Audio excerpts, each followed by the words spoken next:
Olá pessoal, eu sou o Andrews e vim comentar com o grupo sobre manufatura aditiva. Integrantes: Andrews, Kaique, Felipe, Karen, Luiz e Rodrigo. Bom, começando, o que é manufatura aditiva? A manufatura aditiva é um processo de fabricação que se cria objetos camada por camada, gradualmente, progressivamente. Para se diferenciar a manufatura aditiva para a manufatura convencional, é pôr na cabeça que a manufatura convencional geralmente se envolve com a remoção de material de uma peça bruta. Por exemplo, no processo de torno, no processo de forjamento, no processo de fresa, certo? Agora, sobre a história da manufatura aditiva, ela se deu em origem em 1940 com o autor Cornelis H. Stevens, que descreveu a ideia de construir um objeto camadas por camadas em sua história, no livro The Ultimate Machine.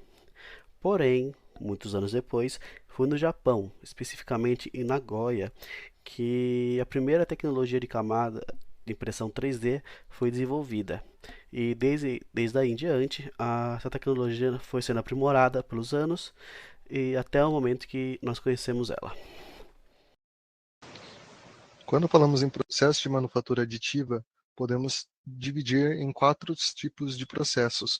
São eles o SLA, que é basicamente onde se coloca uma resina no recipiente, e a base deste recipiente é composta por um plástico, para que as luzes fotossensíveis atravessem e solidifiquem camada por camada. Tudo isso é definido através dos programas dessas impressoras. Também temos o FDM, mais conhecido como impressão por filamento, onde um determinado polímero é aquecido e extrudado por um bico. Existem diversos tipos de filamentos, tamanhos, por exemplo, PLA, PET, ABS. Existem até filamentos com cargas de fibra de vidro e pó metálico. Também podemos citar o SLS, sintetização seletiva laser. Além de imprimir plásticos, são frequentemente usados para imprimir metais e cerâmicas.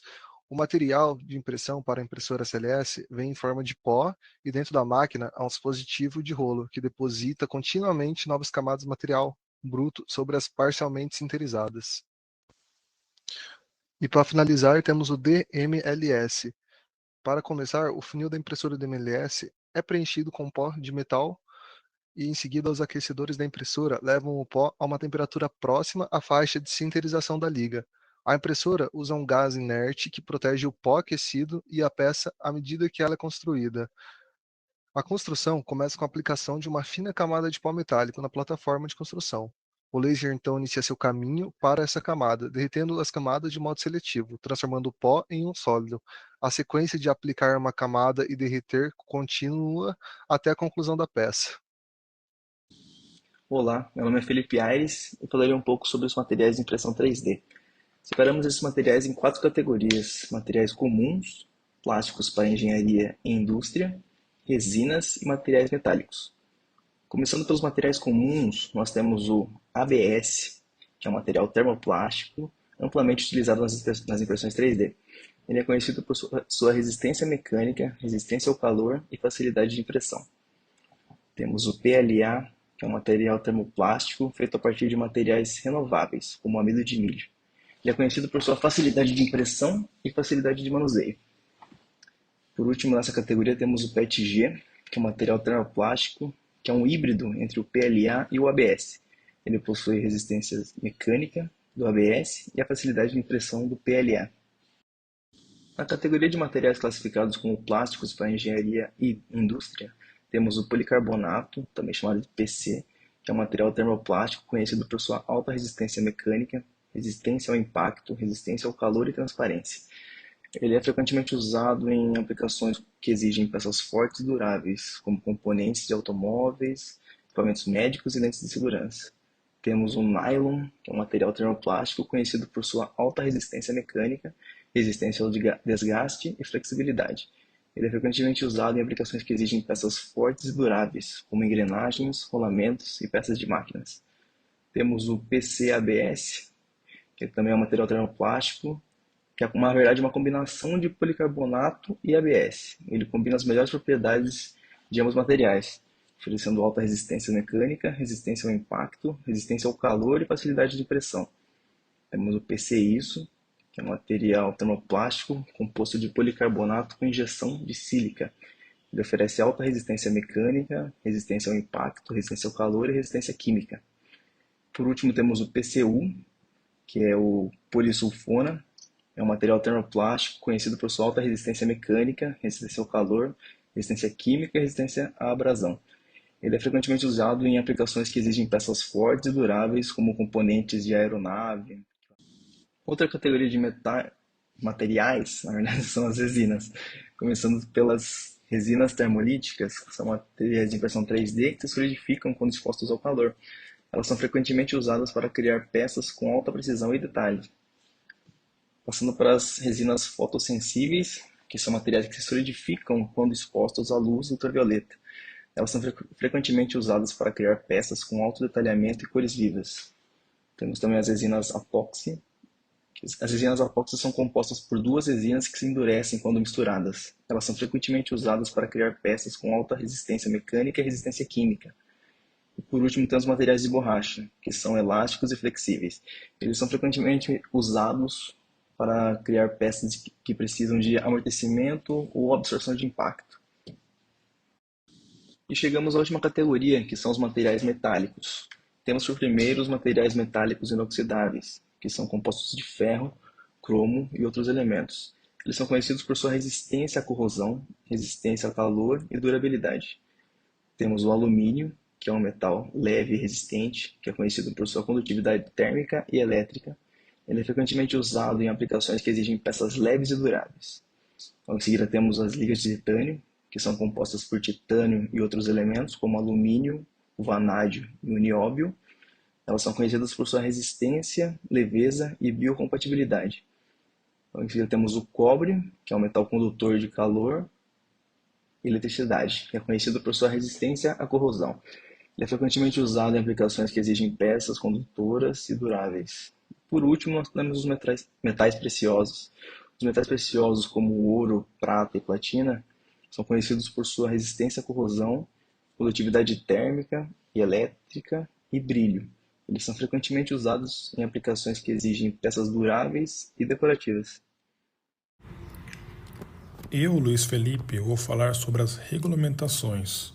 Com o passar dos anos, o processo se tornou cada vez mais utilizado e, com isso, surgiram as normas técnicas com o propósito de estabelecer diretrizes, especificações e critérios técnicos. Como podemos observar no slide, temos a ASTM 42, que consiste em um comitê da ASMT International, que significa Sociedade Americana de Testes e Materiais. Ela é responsável pela criação e desenvolvimento de normas para que haja padronização na indústria de manufatura aditiva, aumentando a segurança e qualidade nas aplicações. Na sequência, temos a ISO TC 261, que é um comitê técnico da ISO, International Organization for Standardization, que basicamente significa Organização Internacional de Normalização, que é responsável pelas normas internacionais relacionadas à manufatura aditiva e tecnologia afins.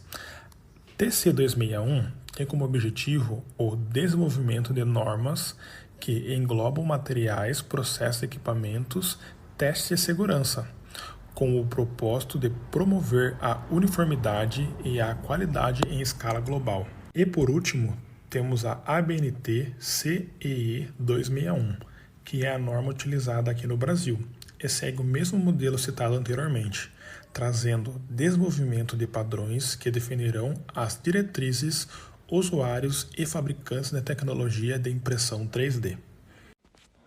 Vou começar pela personalização. Podendo ser um produto sob demanda, esse tipo de personalização ocorre quando o cliente solicita para o fornecedor.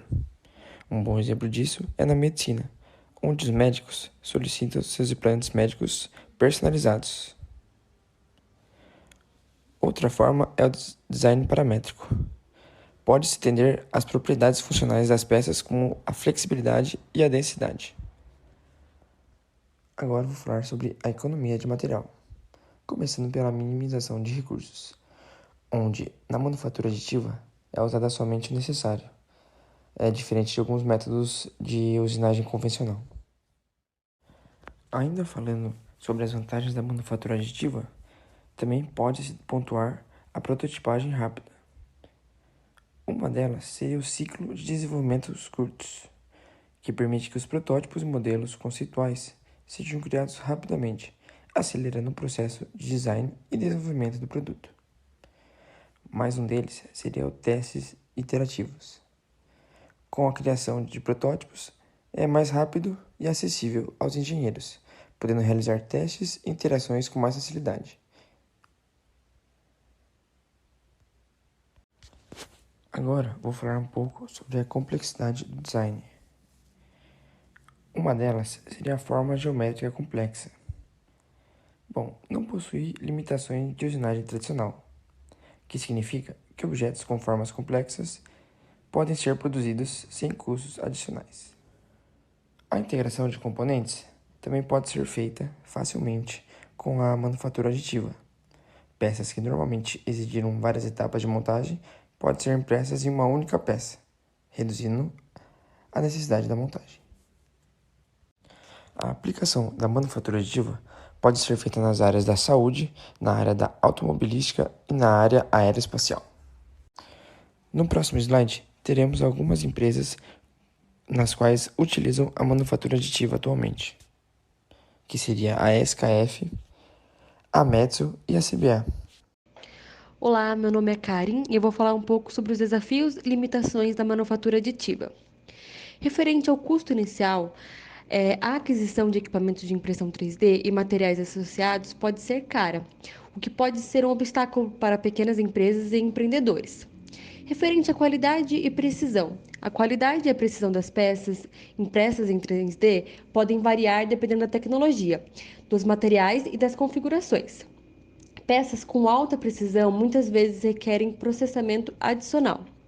E referente aos materiais limitados, embora haja uma variedade crescente de materiais disponíveis para impressão 3D, as opções podem ser limitadas em comparação com os materiais tradicionais.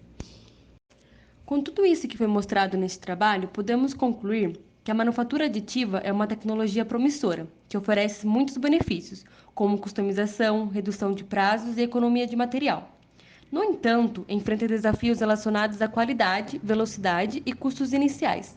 Sua importância continua a crescer em diversas indústrias, à medida que os obstáculos são superados e a tecnologia evolui. Agora fiquem com as referências e, se tiverem alguma dúvida, podem chamar através do link que disponibilizamos. Estamos à disposição. Obrigada!